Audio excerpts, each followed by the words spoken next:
This is Mr. Antrim, another bonding ChemCast. This one is from section 10 on our study guide on molecular polarity. We'll start off, if you just follow the study guide, you can fill in most of it, and you'll have to go back and fill in the things that specifically we don't cover. It says, in a polar molecule, one side or end of the molecule is negative, slightly negative, and the other end is slightly positive. We call this a dipole. Now, one thing I want to point out is that this topic on molecular polarity is different than reference to bond polarity, which we studied in section 9, and that will become clear as we move on. Bond polarity versus molecular polarity. Molecular polarity greatly affects the substance properties. You'll see this as we move on in chemistry. Whether substance is simply a gas, solid, or liquid at room conditions has to do with the polarity of the molecule. This is mainly because it affects what are known as intermolecular forces of attraction between its molecules.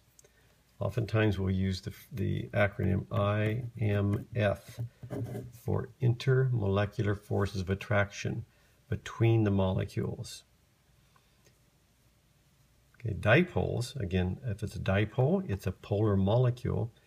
They align themselves so that the negative end of one molecule attracts the positive of another. So in this case, I've drawn two generic molecules. These could be both water molecules, both ammonia molecules, but they're polar because one end's positive, one end's partially negative. Again, these aren't fully positive and fully negatives. That would be ions. Here we're talking about partial charges for molecular compounds, not covalent compounds. These are not ionic. So these are, I might say positive and negative, but I mean partial positive and partial negative. So these molecules would align themselves as they approach each other so that the negative end would be flipped towards the positive end of its neighbor. These again would be the same type of molecule, the same like example as two water molecules. So there is an attraction. I'll draw dashed lines that would represent this attraction between the two like molecules. This would be called our IMFs. We'll do dashed lines, not full solid lines. Full solid line represents a chemical bond. That's an intramolecular force, a force within the molecule. This is simply an inter between two molecules. And they're much weaker than an actual chemical bond. So IMFs are forces of attraction between two molecules. They greatly affect the properties. They greatly affect the properties of substances. And as we continue on, a substance with strong IMFs will tend to have, for example, if we talk about boiling point or melting points as a property, if it has strong IMFs, it will have a higher melting point and higher boiling point. And that is because the kinetic energy that would be necessary to overcome the IMFs has to be greater. For example, here are, let's say, a group of water molecules or carbon dioxide or methane or ammonia molecules. Could be glucose molecules. Now, they are polar, I can see, because I've drawn the partial charges. And they've aligned themselves so that the positive ends of one have attracted the negative of the other. And that, again, those are the IMFs. And what this information is indicating is that the stronger these attractions are, the greater energy I have to add, kinetic energy. In other words, heat them up to get them to vibrate more and more and more so that they'll separate from each other. If you think of this as being a liquid, to get it to go into a gaseous phase where these two molecules aren't even, they're separated significantly from each other. In a liquid, they're literally touching. So to get this to go to a gas, I would literally, in other words, to separate these into totally separate four molecules in a gaseous phase, I would have to get them vibrating fast enough. In other words, increase their kinetic energy, heat them up. So they vibrate fast enough so that they start overcoming these IMFs. They're able to break down these IMFs and go into a gaseous state.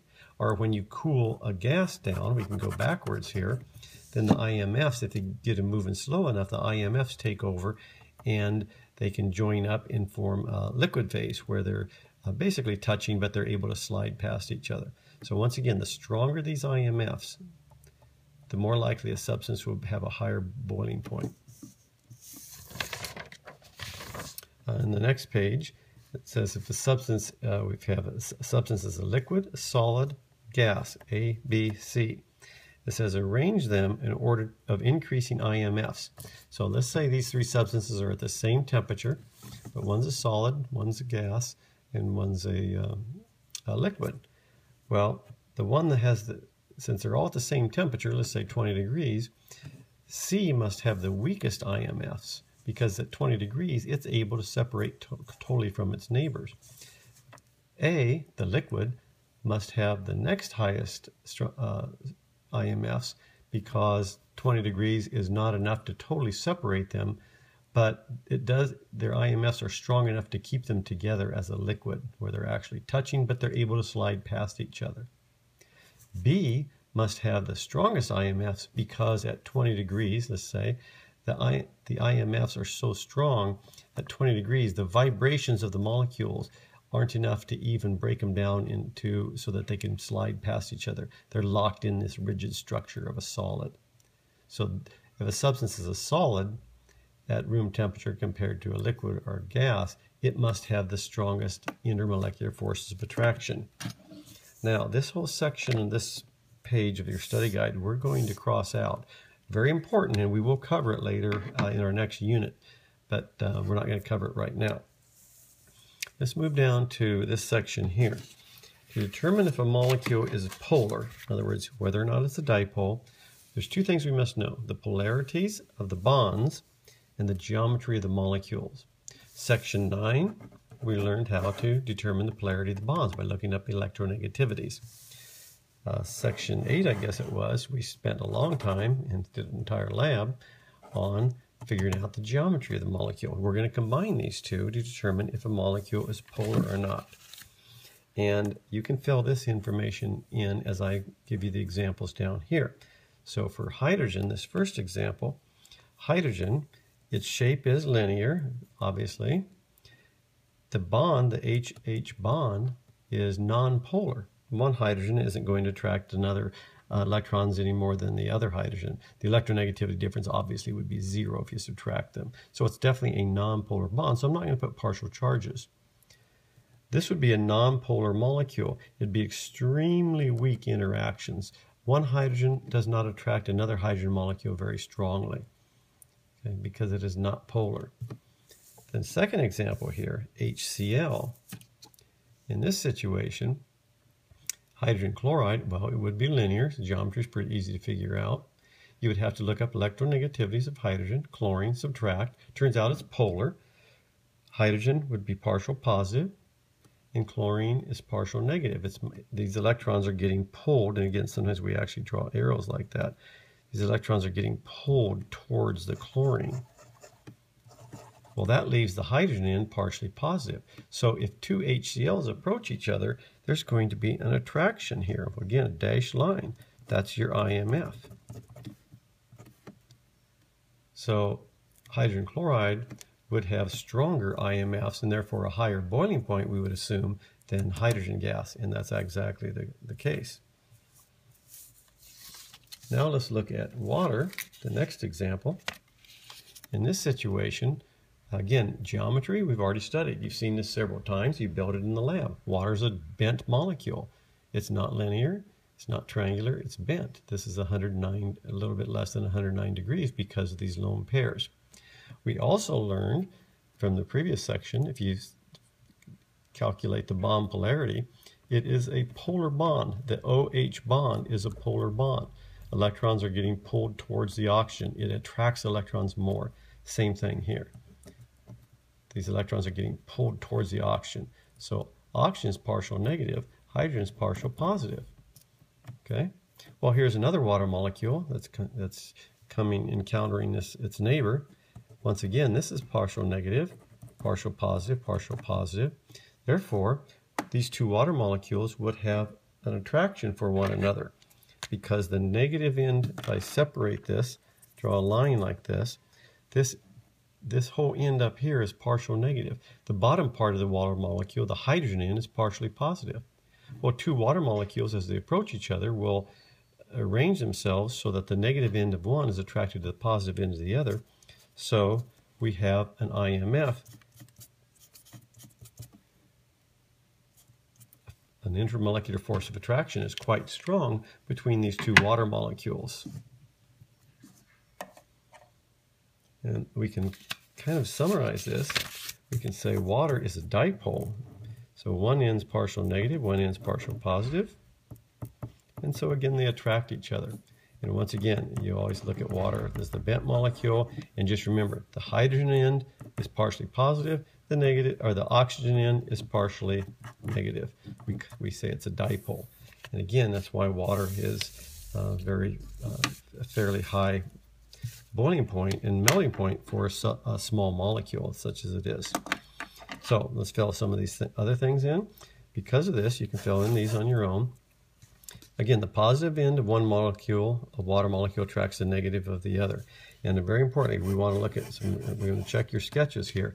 Sketch several water molecules with the H shown bent like this. And I want you to put the partial negatives and partial positives and show how they're attracted.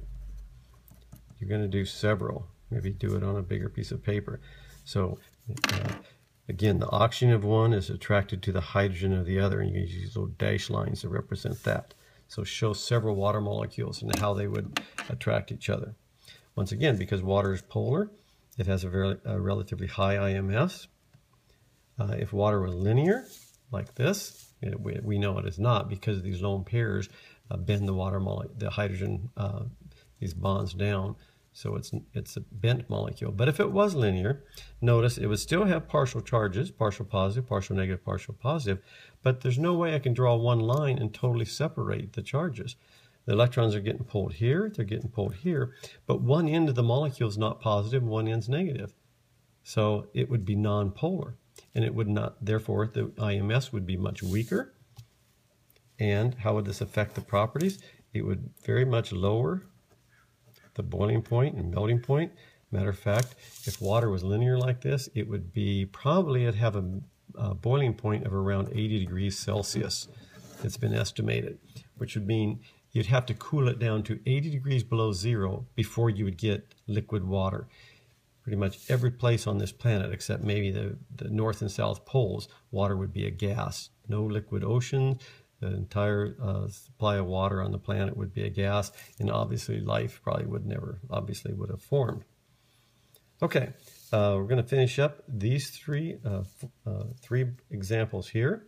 I'm going to give you a brief overview. You can fill in the details. So the first one is CO2. How do I know if that molecule is polar or not? In the bonding lab, you have to determine if each of those molecules is polar. Remember, we have to know two things. One's the geometry. Geometry of carbon dioxide was linear because the central atom is carbon here, and it has two domains. We've already studied how to figure that out. We've also learned that the oxygen-carbon bond is a polar bond. Electrons are pulled towards the oxygen, electronegativities. So it has two polar bonds. But notice, one end of the molecule is not positive, one end is not negative.